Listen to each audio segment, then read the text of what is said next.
Thank you, Richard, and hello, everyone. Thank you for joining us. And like Richard said, welcome to our Webinar Wednesday series. We have a wonderful presentation prepared for you this evening on understanding that accuracy is everything, ENB technology research review, because we understand that reliance on a static image in a dynamic environment can make nodule biopsies challenging. We look forward to discussing with Dr. Hiren Mehta and Dr. George Cheng this evening, as I'm sure you all are, with the goal of sharing their experiences so that you may gain insights on various technologies in the ENB space, as well as learn the value of fluoroscopic navigation and the benefits of the ILLUMISITE platform. As always, we value and appreciate the time you're spending with us away from your practice and your families tonight. We appreciate your feedback. Throughout the presentation this evening, you will see this slide pop up. All you need to do is open your camera on your phone and a survey will pop up. Quick 6-question survey. If you don't mind sharing your feedback with us, we value it as always. With that, I will introduce to you the wonderful panel for tonight, Dr. Hiren Mehta. He is a pulmonologist in North Carolina at Rex Medical Center and is part of our Centers of Excellence program at Medtronic. He partners with us on a variety of educational activities. We also have Dr. Cheng, Dr. George Cheng, a pulmonologist who specializes in interventional pulmonology. He serves as the medical director of interventional pulmonary and bronchoscopy and pleural services. In addition to his clinical work, Dr. Cheng has performed significant research in technology and clinical innovations within the interventional pulmonology space. He's also a Centers of Excellence for Medtronic and partners with us on a variety of educational events, including and working with our China partners as he is fluent in Mandarin. With that, gentlemen, I will turn it over to you, Dr. Cheng. It's a pleasure to be here. Thank you so much, Paige, for that wonderful introduction. And I look forward to an active discussion with Dr. Hiren Mehta on the technology at hand, and also on hopefully to introduce some challenges and some consideration for everyone spending the time with us today to really think about how is this, what is the problem that we're facing with? What is the clinical problem that we're facing with in terms of nodule access? And what are some of the challenges that we face every single day when we are assessing lung nodules, specifically technical challenges, and also examining what type of solutions are there, and hopefully share some of the experiences with everyone at the end of the talk. Let me see if I can actually move my slide forward. So I consult for several companies and I have founded my own company, Restore 3D, and I receive research funding others. So my apologies, sometimes the controls do lag behind a little bit. When we think of navigation bronchoscopy, we often describe to our patient, we're going from point A to point B, and the point A is your mouth, the point B is a nodule of interest. I'm going to get there, I'm going to take some biopsies, and we're going to find out what it is right after the procedure if we have rows, or a few days later if we have when we have the final pathology. But that's not really the truth, right? The truth is more like this diagram on the left. It's a trip I took with my wife to Amalfi Coast, and we were driving down this road, and it's reminiscent of exactly how we're going to travel from point A to point B in navigation bronchoscopy, because really we know what we're starting with, which is the ET tube or the patient's mouth, and the point B is more elusive than that. In reality, what we're seeing here is, here's a point A, and we're going to go to a peripheral nodule. That is point B, and there are multiple turns, so we have to be careful to not turn off from. And once we reach to the point B, remember, this is not a static target. This is the target that actually constantly moving with respiration. So obviously, there are lots of challenges in that kind of a schema. So no wonder we have issue to get to the nodule. So what are the things that we hope to accomplish? Well, we hope to accomplish this view, this nodule access every single time that we get to the nodule at near 100%, and be able to actually get biopsies that give us diagnosis for the patient, and ultimately make changes to patient's treatment. So in this state of art article by Dr. Mehta, who examined the current technology limitations and really looking at the technology that were existing in 2018, largely the electromagnetic navigation, and examining exactly from 2005 all the way to 2017, multiple different studies and looking at what is the question of a diagnostic yield. How are we doing, right? Addressing exactly how are we doing. And if you put a line right through those multiple studies, you can see that that line, roughly around 70%, is going to be what it appears to be capturing the diagnostic yield that's available for navigation bronchoscopy. So how good are we? Well, we're not great, but not too bad. And again, circa 2018. Now, let's do a quick of the back of the napkin calculations, right? So let's assume that we're pretty good. We're 80% of the time we'll get there, meaning get there as in get to point B where the nodule is. And now let's assume that our pathologists are also pretty good. They're slightly better than us. They make the right call about 90% of the time. And that's an A student by any measurement. So when you multiply by that, so 0.8 by 0.9, that's about 72%. And that basically is our diagnostic yield. So assuming that we're able to get there 80% of the time and that our pathologist is right 90% of the time, then we get what we're seeing on this blue line. And that's about 70%. Now, does this pan out in terms of what we see? Well, yeah, I think this pans out quite nicely. And my apologies about this slide. I think the display changed a little bit. This is a study by Dr. Folk et al. And really is one of the largest to date to navigate study that looks at electromagnetic navigation. It's the Navigate study. And if you look at the table on the 12-month outcome, when we define a diagnostic yield, and we see that diagnostic yield solidly hits at around 72.9%. And this number, 70, 72, 75-ish range, is going to be what we're looking at. This again, circa 2018. Now, this is where we started around 2018. So how do we improve? This is also around the same time when more recognition of the clinical problems of CT to body divergence and two in catheter deflection are becoming more mainstream. So what exactly is CT to body divergence? And that has to do with a lot of the workflow that we deal with. This should be a workflow that's very familiar to everyone on the call, where we take a CT scan for the patient. We identify where the nodule is. We use that DICOM data to create a three-dimensional map of the airway, and this is the airway segmentation process. And once we have that airway segmentation, we create the map and create the path to the nodule, and then we navigate in terms of sampling and sizing, sampling and localize. So the system now has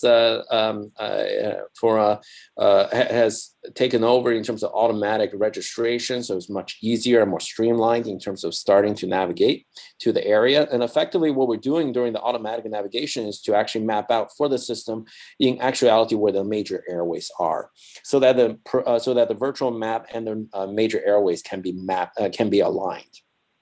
Now, the definition of body to CD divergence is one such that is the divergence between the data obtained during the preoperative CT scan to the actual data that's obtained during the bronchoscopy, during the automatic registration process. And when we look at this, we term this difference CT to body divergence. Effectively, what is another way to think about this? Well, one way to talk about this is what you're seeing here. Here's a normal lung for the patient. Here's the lung with atelectasis. And maybe these atelectasis during the procedure are conditions is what's going to introduce errors for when we actually approach peripheral nodules. Another way to look at this is look at the actual mapping. All these dots are actual collection points during the procedure, navigation procedure. And this is the virtualized airway map.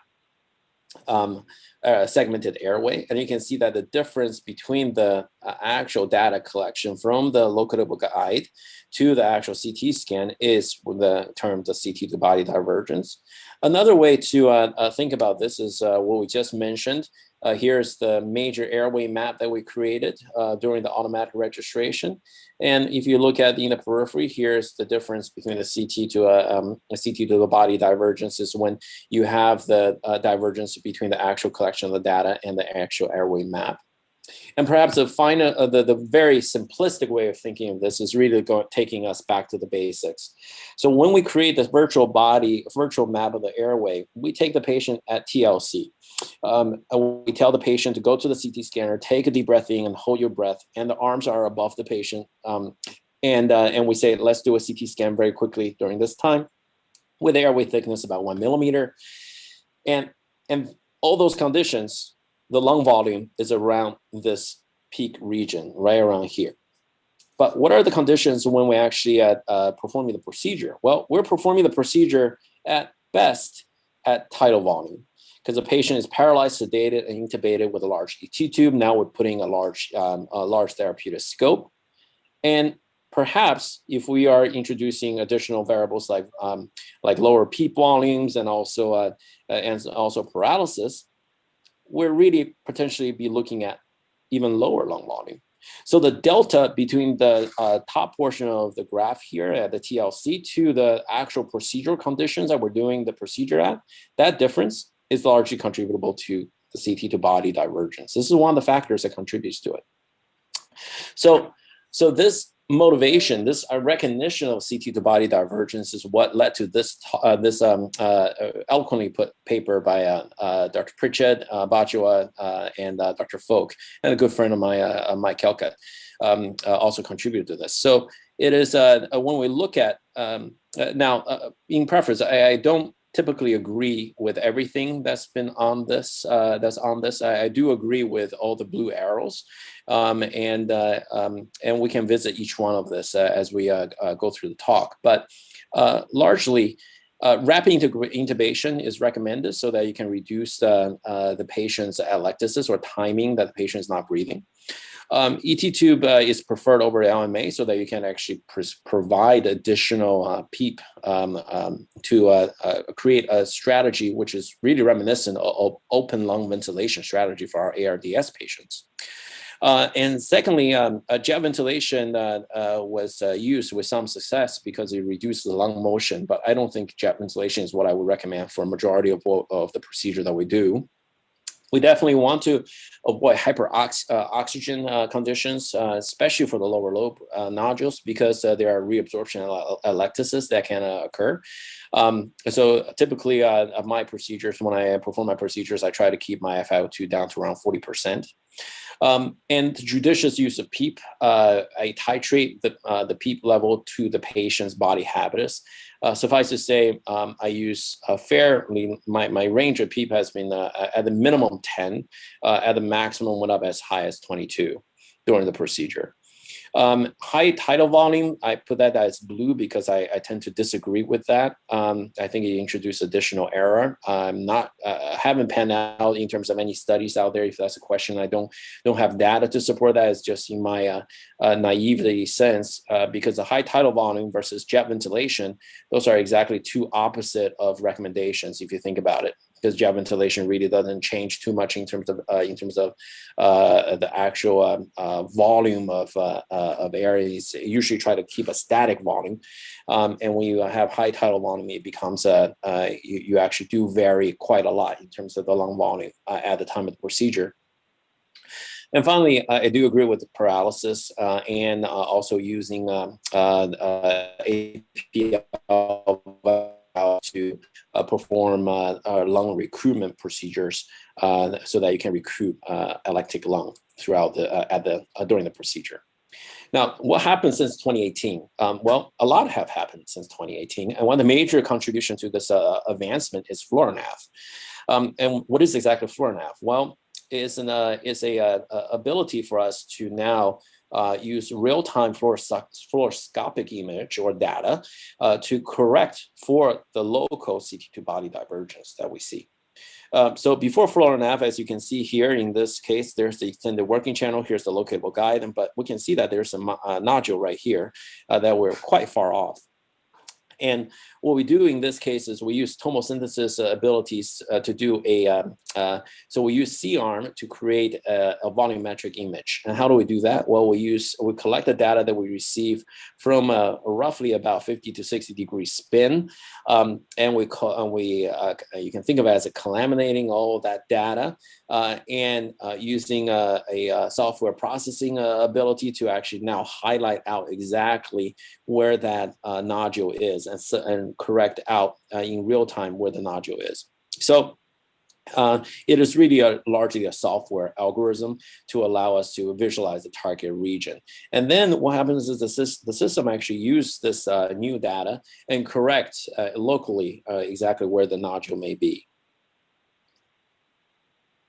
And how is this? How much have this tomosynthesis assisted navigation bronchoscopy contributed to the improvement of navigation? Well, Dr. Aburja and from Dr. Maldonado's group have looked at this, and this is a before and after study design published in 2020 of respiration, looking at standard navigation bronchoscopy and fluoronav enabled navigation bronchoscopy or electromagnetic navigation bronchoscopy, about 100 versus 67 cases.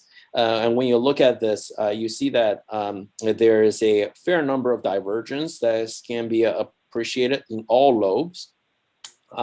And most importantly, there's about a 25% improvement, found a 25% improvement in the diagnostic yield of the peripheral nodule. And it is actually independent in terms of looking at a multi-variable logarithmic regression model where the contribution of the fluoronav is in the range of the same range as radio EBIS. So again, suggesting that this new way of real-time imaging modality allows us to now give us a dramatic improvement, a 25% improvement in our navigation bronchoscopy, in our navigation success. Now, Dr. Pritchett again looked at this in detail with ability of CT, cone-beam CT guidance, in addition to, or rather using cone-beam CT to confirm fluoronavigation enabled navigation bronchoscopy's accuracy. And the way that he looked at this is to look at using fluoronavigation using traditional navigation to the nodule, do a cone-beam CT to confirm that location, do the fluoronav enabled modification, and then re-navigate based on the fluoronav updated nodule location, and then do a repeat cone-beam CT to see exactly where if that changed in terms of the locatable guide location. And you can see that with this, they were able to again achieve somewhere around a 25% improvement in the co-localization of the locatable guide to the peripheral nodules. And the idea, this is to show you how many papers have been published regarding fluoronav, and you can see that this has been a dramatic increase in terms of how many people are looking at the diagnostic yield and the improvement of navigation success to the peripheral nodule as contributed by fluoronav. Now, so the summary so far is that fluoronav is achieved an approximately 25% improvement in the performance over the standard, and is associated with an improving diagnostic yield. But that's only a part of the solution. So the other part of the solution a lot of people don't realize is manipulation of the tools. And I hope to demonstrate here using a pediatric transbronchial forceps in a closed position versus an open position. You can see that because of the mechanism at which the forceps, all our tools are designed, when you open the tool becomes more flaccid. When you close the tool very tightly, the tool becomes more rigid. And this will introduce specific errors to our approach. And why is that? Well, you can see that with a catheter by itself, the catheter can maintain a 90-degree without any issue. But with a tool inside the catheter, it creates another set of rigidity. And now if you were to close that tool very tightly, because remember, we're as bronchoscopists, we're holding the bronchoscope in front of the patient, and our assistants are actually holding the tools that help us to open and close. So if they're tight, if you're holding down the tools very tightly, that will introduce additional error to when you're at right by the nodule and trying to biopsy. And this is not something new. Dr. Pickering and Dr. Sadeva from University of Maryland looked at this in a very nicely depicted review. And if you can see this fluoroscopic image, you can see that here is the catheter without a tube, here's the catheter with a radial EBUS, and here's the catheter with a brush. You can see that with a brush and with the radial EBUS, it's very flexible. It's very much almost look like exactly the same curvature as you would with by the catheter without the tube in it by itself. Same thing with edge cut, with Cheng cut device.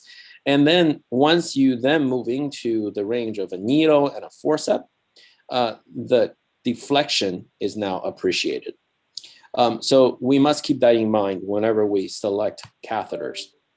Now, this catheter and tool relationship and selection relationship is very important because it also has to do with nodule, where the nodule is located, where the nodule is, how the nodule is in relationship to the airway. And additionally, within the lung parenchyma, with that particular patient, when we look at the CT scan, you have to look at the nodule, you have to look at the nodule, you also have to look at the airways, but don't forget the rest of the lung. Because if that patient has a significant amount of emphysema, you may not want to use a 180 catheter because that curvature will actually be able to pull and deflect additional, and cause additional errors. You may want to select a little bit less angle, such as a 90-degree catheter, or versus if you have a nodule that's smacking the end of the airway, you may actually not want to have any deflection. You may want to just have a 45-degree angle catheter. That way you can just go right up to the airway.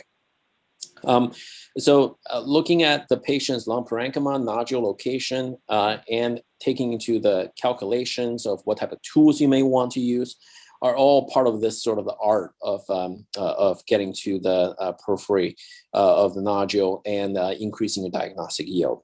And that also doesn't get into which sequence of tools you should use. And that, again, has more to do with, again, the airway to nodule relationship and what type of catheter you're going to use. Suffice to say, there's tons of tools out there. Thank goodness for Super D for giving us all of these different type of tools that we can use, going from a single brush to a triple needle brush to forceps to a Cheng cut device. Truly a phenomenal for what we can accomplish. This is a list of the flexible, from the most flexible to the least flexible approach. So keep in mind, the triple needle brush, while it's quite impressive in its nature, it is also the most stiff. So finally, just a couple, I think the next 2 to 3 minutes, we're going to talk about fluoroscopic considerations and how to set up some of the panels to help to target the peripheral nodules. Using the software, one thing that I always like to do is actually use the rotation of the software to select out which fluoroscopic angle would help me to see the nodule the best. So here's the AP view. If you were to turn the patient a little bit, in this case, you'll be an RAO view. You can see that the RAO view will give me a better view of the directionality to the nodule than, say, an AP view. The AP view seems like this nodule is right on it, but really it's actually a little posterior. So you'll see that by looking at, by using the planning software and rotating the model before you start the procedure will allow you to actually select the best views on the fluoroscopic image to see exactly where you're going to be targeting. A rule of thumb is that if you're on the right side, and if it's a posterior lesion, you may actually want to go for an RAO view. If it's an anterior lesion, you may want to go for an LAO view. And if there's an apical component, you may want to go from the caudal side. And if there's an apical anterior, if there's apical posterior, you may want to go from a cranial side. And on the left side is exactly the opposite. Everything is reversed. And consider the panel layout is important. Selecting out the panel that you use, that you prefer to use and see during the bronchoscopy is going to help you to streamline your workflow, especially from central to peripheral to a target alignment. And I would say once you get to the target alignment view is probably one of the most essential one to get comfortable with and to get used to, especially with the ILLUMISITE, because now all of a sudden you can actually see where's the anterior, how you're pointing, what's your relationship to the nodule with your catheter at real time, and how this would change your diagnostic view is still a pending investigation. Finally, other considerations. Please avoid over wedging. We have a tendency of putting our scope right to the subsegment where we think the nodule is before we push out our working channel or extended working channel with our locatable guide. Now, keep in mind, if you wedge your scope into those subsegments, you can induce regional atelectasis, and regional atelectasis will actually contribute to the original problem that we talked about, which is the CT to body divergence. Pay attention to fluoroscopy and the location of the diaphragm, because this also, again, getting back to the idea of atelectasis and regional atelectasis and regional CT to body divergence. So selecting the right fluoroscopic image will help you to angle and target your lesion, even if the lesion is not at the end of the airway. Positioning of the EWC is also important. The closer may not be better, because as you can see, you can have a deflection due to the tools that you're using. And keep in mind, first shot is the best shot. So choose very carefully when you hit that, when you select to use what tools you're going to use for that first shot, and what you're going to use to how the angle is going to be, how you're going to align yourself to the target and the angle they're going to use. And finally, know when to switch tools and know when to stop. So again, getting back to the idea of tool selection, or if you're getting to the point where you did all of these different biopsies and you're still not getting an answer, well, most likely you're not going to get an answer on rows. So maybe you should wait for the final path. And then mark your location wherever you biopsy. This is so important, because you know that if your pathologist is telling you you have rows, your pathologist is telling you, hey, your second biopsy was really good, I think you should go back to that location. You should try to take that into consideration during the bronchoscopy procedure. And one final comment, this is a little bit controversial, is to consider ENB first before EBUS.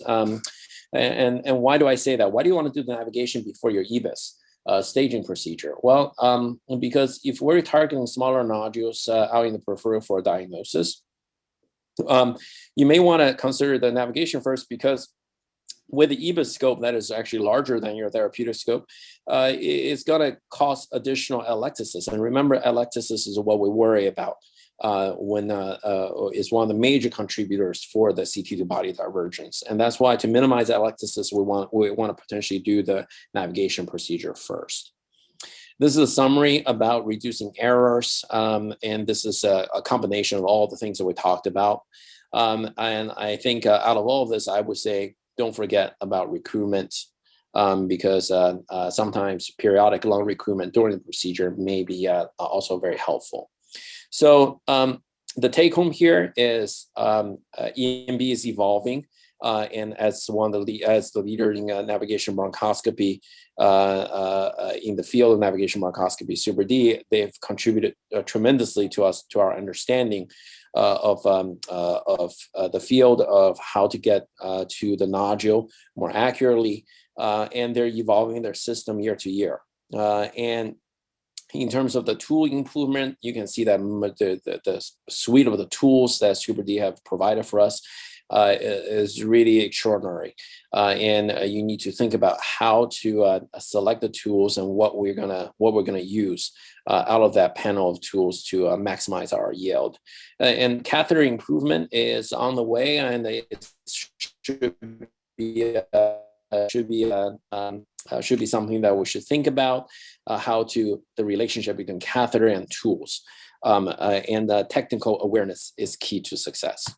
And I think with that, I'll turn over to Dr. Mehta.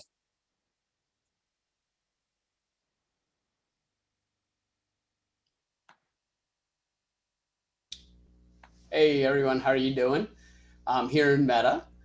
Glad to be here. Hopefully that was a great talk. Thank you, Dr. Cheng. That's actually it's going to be great because it's going to feed into what I'm going to talk about. And largely, what I'm going to do is I'm going to show you clinical cases that puts to kind of the test of all the theory that Dr. Cheng discussed.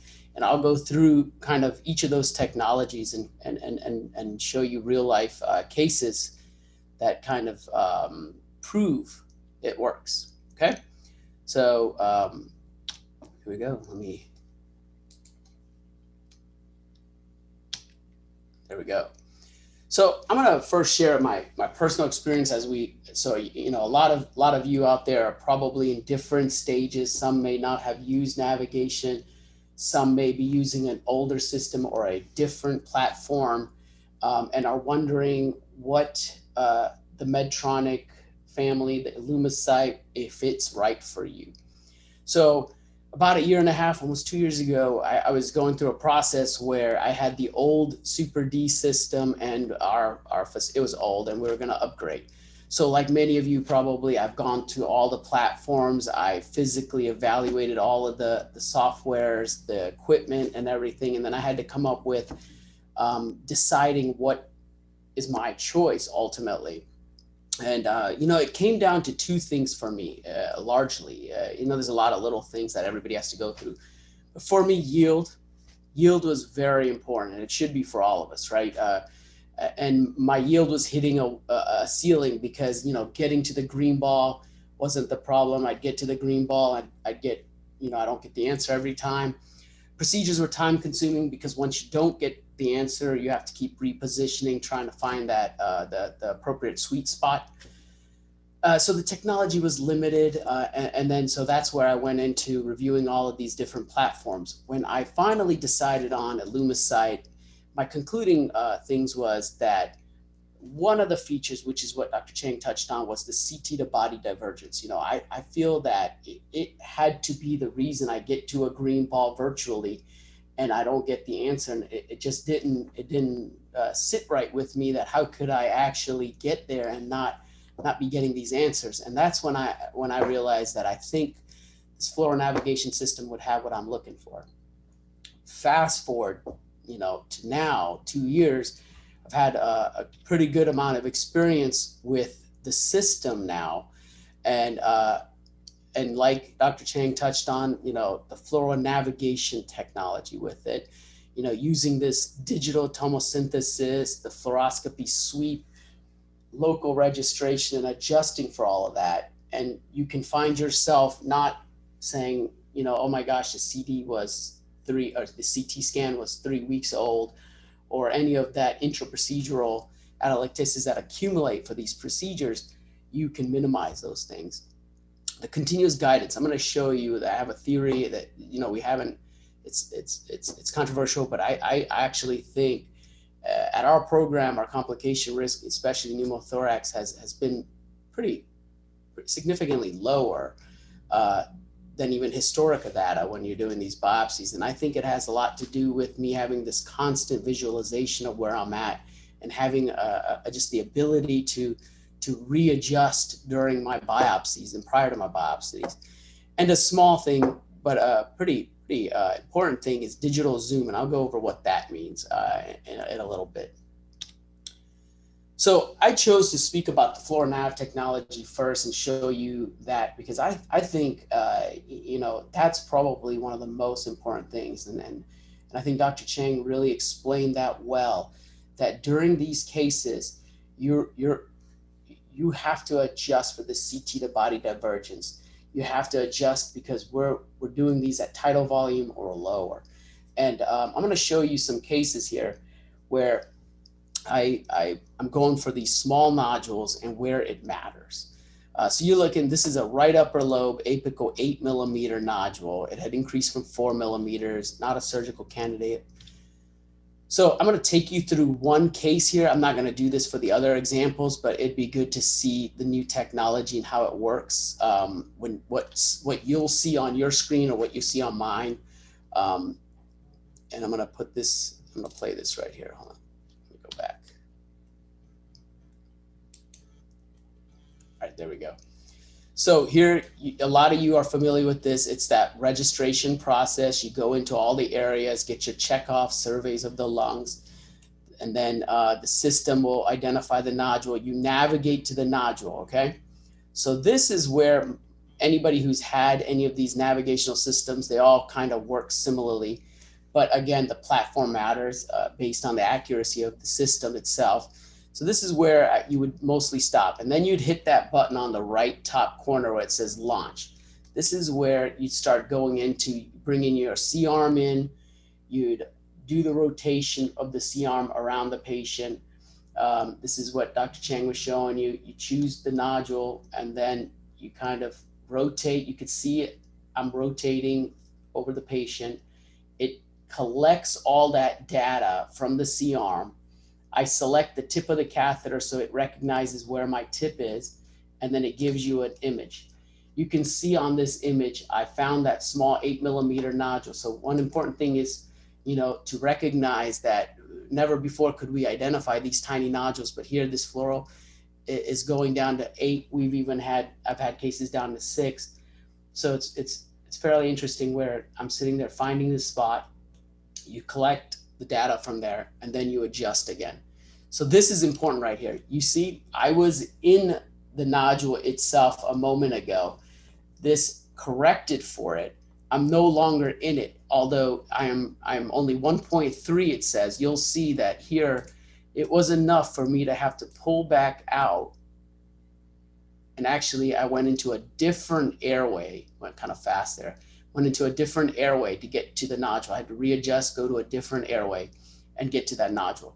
And that would have been the difference between a positive yield and a negative yield, because you would have sat there and got non-diagnostic. You would have had to readjust on your own. And that's where that time-consuming part of the case would have come in, and then you would get the answer. And this is a great example of, I get a lot of times, well, why don't you just put the radio probe in there and confirm you're in the position? Well, you can see here, radio probe wasn't helpful on my screen. And by the way, you can see this on the monitor as you go on through the case. You can see I didn't really see it on the radio probe, not confirmed. And I did what I do a lot of times, which is I still biopsied it, because you have to trust your equipment. And I've learned to really trust it. And I got the answer on the first stick here for this. So this shows you how that process right there saved me so much time and hassle of biopsying the wrong area. And right away, I knew I was in the wrong area, and I went right to the correct area. Radio EBIS wasn't helpful in this case, and I sampled it, and I got the answer on the 8mm nodule. So it really showcases a lot of the errors that it's adjusting for. Here's another case where I was going after a 13mm nodule.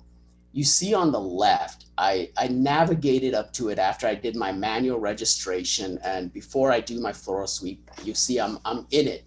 Basically 1.2 centimeters away from the green ball. This is where historically I would have stopped. I would have started putting in my equipment. I would have lost all visualization, and I would have started biopsying.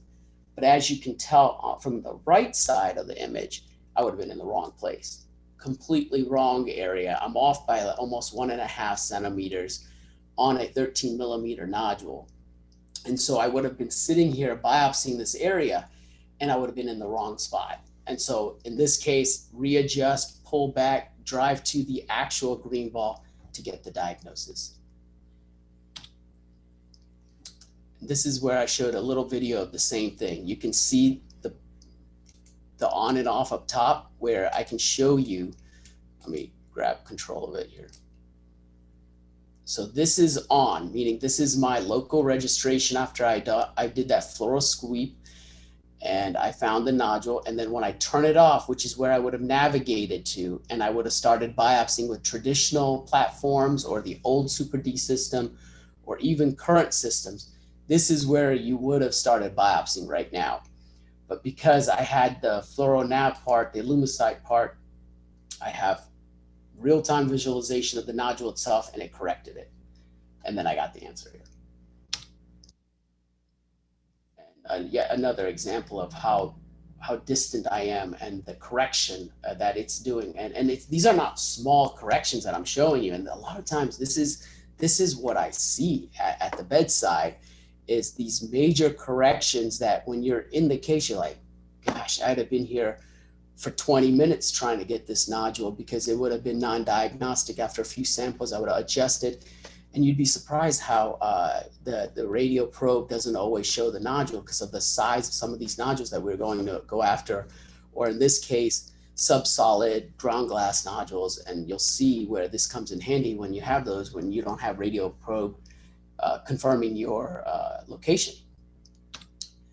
So that was the FluoroNav system. I wanted to show you this ILLUMISITE platform, or the always on continuous guidance. What is that, and how does that help? And there are even competitors that use continuous guidance.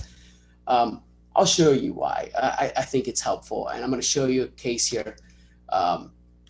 This was basically a guy that had bilateral nodules. Actually, one was 10 millimeters, one was 13.5 millimeters bilaterally, with fibrotic lungs. And you'll see the fibrosis in the lungs here. So you can see that small nodule on the left side. Very difficult to show. It's a tiny 10 millimeter nodule, all surrounded by fibrosis. This is where what Dr. Cheng was saying is very important. The PEEP, the recruitment during the procedure. Why is it important to go after some of these nodules before you do the EBIS? These are why, because you're going after these small nodules, and most of the reason we do these are they're either not surgical candidates. They need a diagnosis before radiation. They have fibrotic lungs. They have emphysematous lungs. You're going to run into this time and time, which I'm sure many of you have. So the reason I put this image here is you can actually see the yellow circle. It's kind of small on that second image. Found that 10 millimeter nodule after I did the fluoro sweep. It actually still identified the small nodule. That's why it's important. This is a lower lobe fibrotic nodule, covered with fibrosis surrounding it, and it's still able to identify the nodule, which is very helpful because that's what you're going to be adjusting for, right, when you do these cases. Now, this is where it's interesting. You can see right here that I am in real time. The nodule is sitting right next to a bullseye right there. And that's where it's so important that I have this real-time visualization of the nodule. Think about old systems or some of your competitors where traditionally I would have got to the green nodule. I would have taken my locating guidance out. This goes blank. You're dependent on the fluoro. You can't see that cavitary lesion. You can see I'm clearly sitting right next to the pleura, and you would have sampled basic pleura or hit the bullseye. But here I know where to adjust for it, and I know how to basically biopsy the sample, the nodule itself. So I adjust, sample, and then I can move freely when I have my always on catheter. Here's another similar example. This is the guy's this is the guy's left nodule here. And you can see, again, I'm right next to this lesion. Hold on one second, actually. Yeah, so this is just an image of it, not in video form, showing you the same thing between on and off. If you look at the top right, I'm on. If you look at the left, off. So what does that mean? Look at the right image. If I had the old system or a different competitor, I would have basically started sampling here, right? Because you would have seen the green ball and you would have started sampling because you weren't sure, but it adjusts for it. And this was the guy's right upper lobe nodule. You could see the nodule surrounded by a cavitary lesion. You could identify it after the fluoro sweep. This is what you'll see, local registration. And then again, this is where having that always on catheter helps. Again, you can see in the same patient, in fact, between the on and off, where you would either be in, and you could see this thing is sitting up against the pleura, and you would be either in the cavitary lesion or on the nodule itself. And that's the difference between giving this patient a pneumothorax and accurately getting a diagnosis and being able to do 2 nodules in a case, And I did end up getting a diagnosis on both of these nodules. And there were 2 separate primaries, so it was important to get a diagnosis from both, right? And one of the big learning points from this was the challenging stuff that I had to faced, which was the fibrosis, the cystic lesions, and a lot of what Dr. Cheng came into play here, which was, really communicating with my anesthesiologist saying, hey, listen, let's crank up the PEEP, let's lower this FiO2. I myself, just like Dr. Cheng, will use a PEEP of 8 or greater, depending on the patient's body habits, and it makes a difference. A lot of times I'll get physicians say, well, I don't always see it after I do my fluoro sweep. I don't really see the nodule at times. It comes down to recruitment. I'm telling you, if you do the recruitment right, you will see the nodule. I've shown you a 10 millimeter, 12 millimeter, 8 millimeter, and you're seeing them on the screen. And so that's the proof that you just have to do some of those steps, picking the right tools, making sure your anesthesiology and you guys have a working plan. And then lastly, for time, I'm going to go through this quick. So digital zoom, what is digital zoom? This is actually very cool. So it's actually the equipment that can enhance and zoom your fluoroscopic images.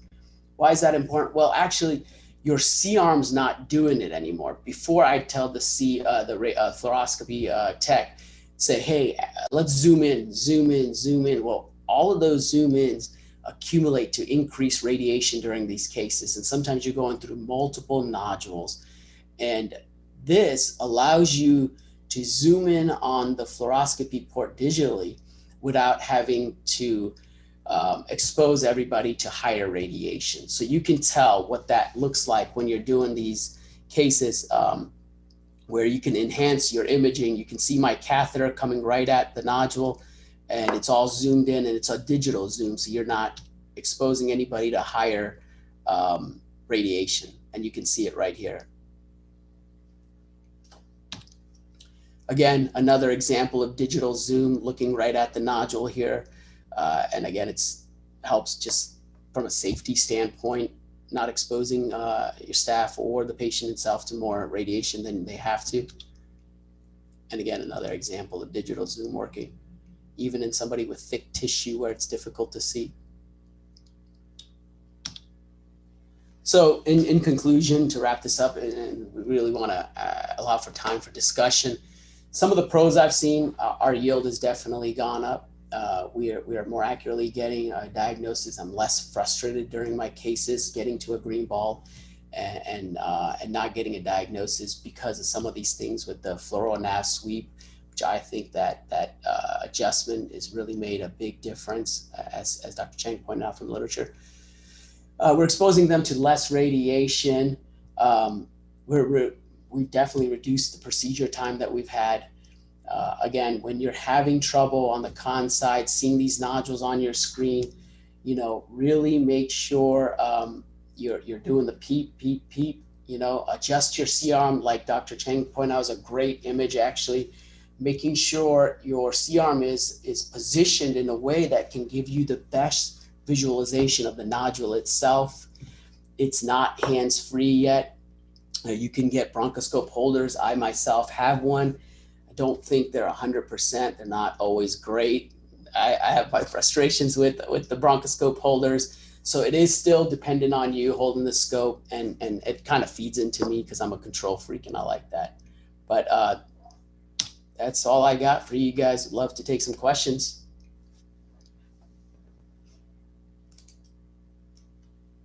Dr. Mehta, that was a great talk, by the way. Yes, tremendous cases. I mean, thank you. Thank you all. I do see a couple or one question here, and I would love the opportunity for both of you to share your opinions. And maybe Dr. Mehta, if you wanted to start, since I know you talked about it right at the beginning of your presentation. And the question is, did you evaluate robotic platforms? And if so, what were deciding factors for choosing ILLUMISITE? Yeah, that's a great question. I did actually. I actually went to both robotic platforms headquarters to see their technology and get a hands-on. It's funny, actually. It was actually at one of the robotic platforms where I started thinking more Medtronic. The robots are shiny and they're fancy, and in fact, there's 4 of us at my facility that were kind of involved in deciding, and 2 of them wanted a robot, and because why not? it's a robot, you know? And so when I went to see the robotic platform, I'm in the case, you know, they have examples, they put dye into these pig lungs, and I'm actually in the case, and I'm using the robot to navigate to the green ball, and I actually see the green ball virtually. And I put my catheter through to biopsy it. And well, they bring in the C-arm, they shoot the image. It was funny. I didn't get the answer during the case while I was there, and that's when I realized it was a pig lung, and there's already a couple people that had gone before me, and I knew that the lung had already, you know, gotten more atelectasis, and it became totally inaccurate. And I'm sitting there needling it, and that's when I realized, what's my problem? Why is my yield not where it should be? Why am I taking as long as I am with these cases? And I realized that although the robotic arm can help get me to a nodule fairly easier, and it can help me drive through airways, I didn't think that seeing the lesion itself was that necessary for me, which was one of the big things that is one of their selling points. And I didn't think it could adjust for what we've been discussing, which is all, I mean, in those first 4 cases I showed you, the incredible adjustment when you do this fluoral sweep and you're adjusting for the CT to body divergence, you're missing it. And so even though you can get to the virtual green ball, it can't confirm it's really the green ball. And like my first case I showed you, you can't just insert the radio probe and make that, you can't be that dependent on that radio probe every time. And so, in fact, in my experience, a lot of times after that adjustment, I almost don't even use the radio probe now, because I just go in and needle it because I'm so confident I'm in the nodule itself. So that was kind of what I had. That's what was my thoughts last year, and then in fact, it's really come true. In fact, in clinically after using it for some time. If George has also his. Yeah, so that's great. I think really is. I mean, Dr. Mehta, you're speaking to about the confidence you develop as you're using the system, how much you trust the system, right? And so, and that's essential for everything. And then that trust is built not just by once or twice. It's about usage.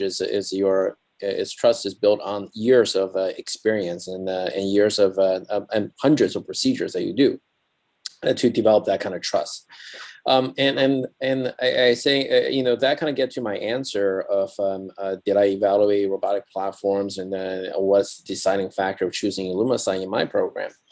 You know, I trained on Super D when I was a fellow, and is the platform that I had the most comfort level with, and also is the platform that I used the most when I was practicing as a junior faculty at Duke. So certainly, you know, the familiarity with the system, the ability to know and expect what when I turn the catheter in one way, it goes to exactly the location that I need to. That certainly helps. And also in terms of in terms of my own program needs here, because I have 2 sites I'm supporting, so I need a system at each site that reduces a redundancy to my support staff, and streamline how I'm going to use what system in which site. I mean, it's just it just made sense to have 2 same system, one at each site, so that my staff don't have to go through additional training.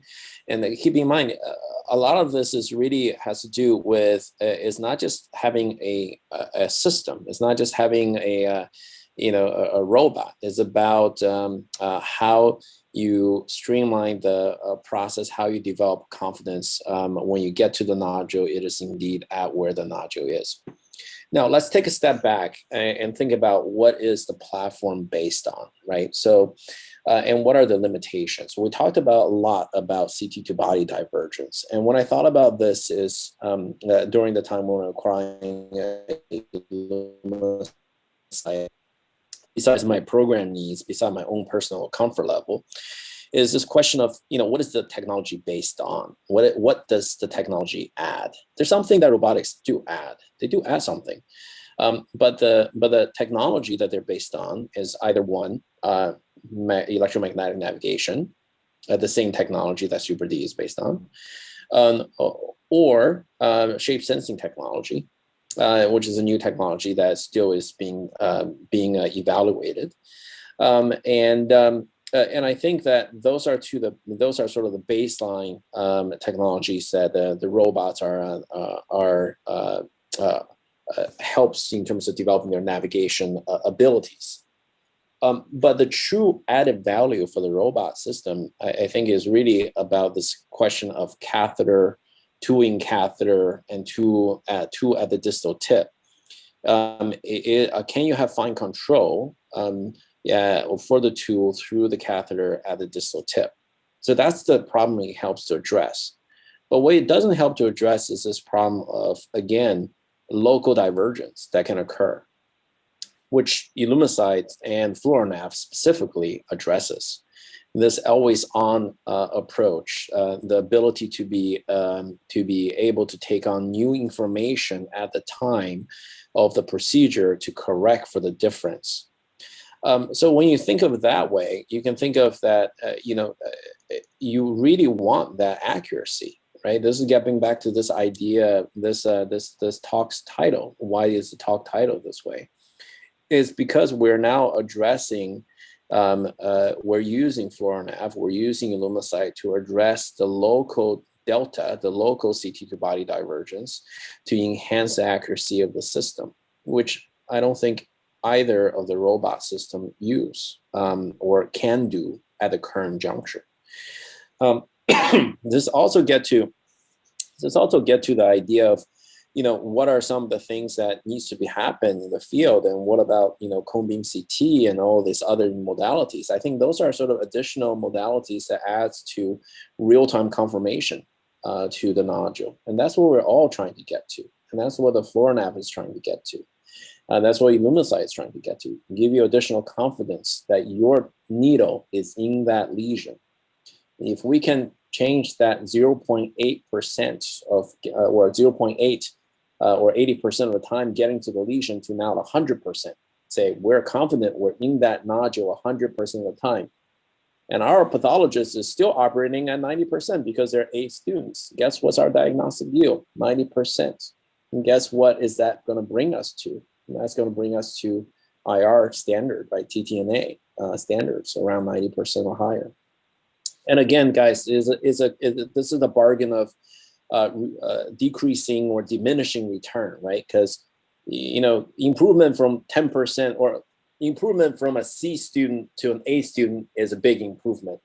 But improvement from A student to an A plus student, that's going to be a little bit harder, right? So I think that we have to also think about what is going to be the most added value to this, and really approach this with a mindset of what kind of clinical problem are we truly solving, and how are we going to get that accuracy with our current existing approaches. There's also other arguments about what we're dealing with. So I think another question that people come up with is what value does visualization at the end of the tools have?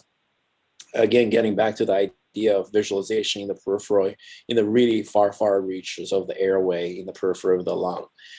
I personally don't think that adds too much in my own naive way. But then again, you may be able to see cavities and blood vessels that you previously don't see. Is that going to translate to decrease complications?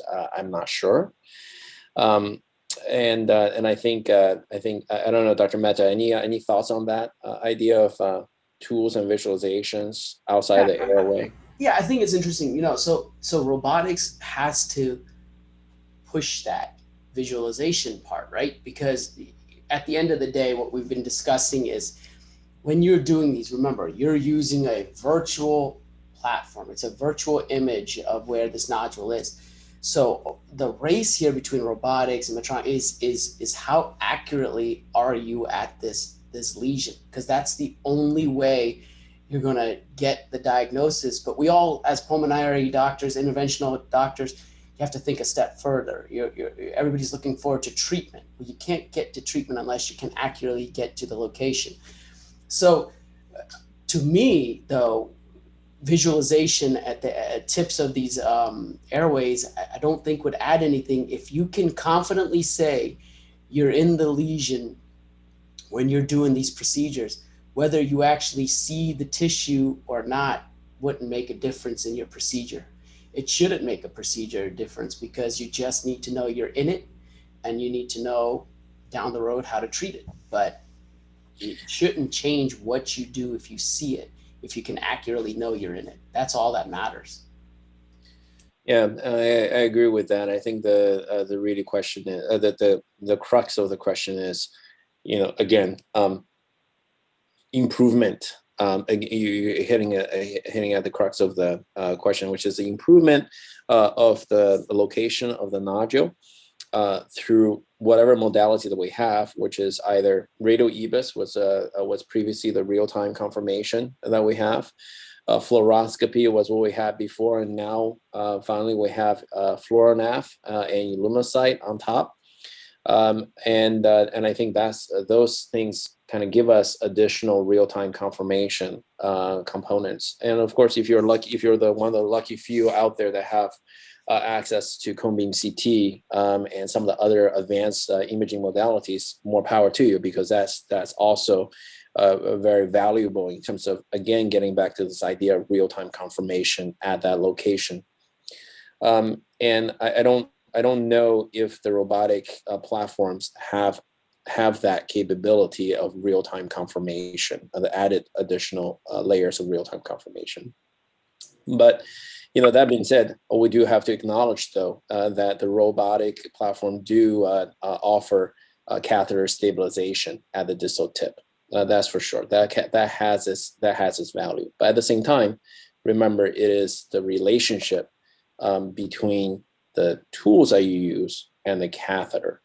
So if you have a catheter that's stable, that's curved 180 degrees like this, and now you try to put a stiff tool through that, good luck on that, right? So I mean, you can imagine the different approaches that one has to have to think about how to make that work. So I think we just have to approach this with a mindset of a clinician mindset, and with a experienced procedural mindset, and think about how that would affect and impact our yield in the future.